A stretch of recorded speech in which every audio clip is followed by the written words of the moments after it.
Alright mga boss, magandang araw sa inyong lahat. Ito na, natapos ko na yung manibela ng Isuzu Trooper. Ayan na mga boss, ano? Nagawa na natin. Medyo matagal-tagal yung laban.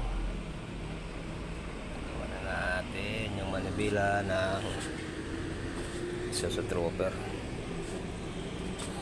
Ito kasi boss ang story nito. Ito, nabiyak na dito sa loob. Nangaloob yan, nabiyak na, tapos pwede mo na siyang alisin.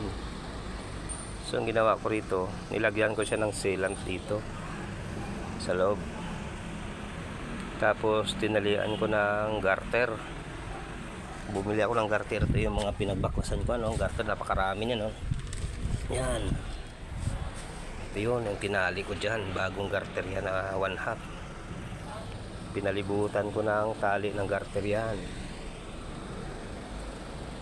Bago ko siya natali ng garter, siyempre meron siyang sealant pang salamin, no? Yan. Kaya yun, gumanda na. Tsaka ito kasi marupok na yung mga rubber niya, nabibiyak-biyak na. So nung nilagyan ko ng sealant, yung mga biyak-biyak niya pinasok ng rubber sealant.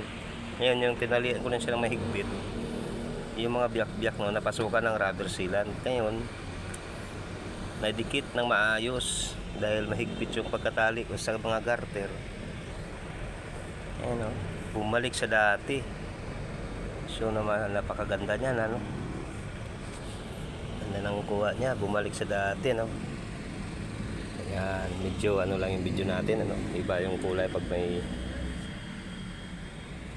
ilaw siya.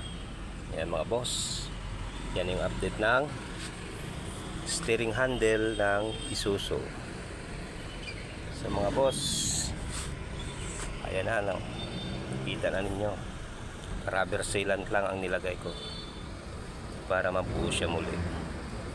Ay balik natin sa original na restore. Tsaka naka genuine leather na siya. So maraming salamat sa inyo sa panonood dyan. Sa mga nanonood, paki-hit naman po ng ating notification dyan bell. At saka papindot na rin po ng likes natin dyan. Subscribe po. Maraming salamat mga boss. Ingat po kayo. Hanggang dito na lang yung video natin, ano.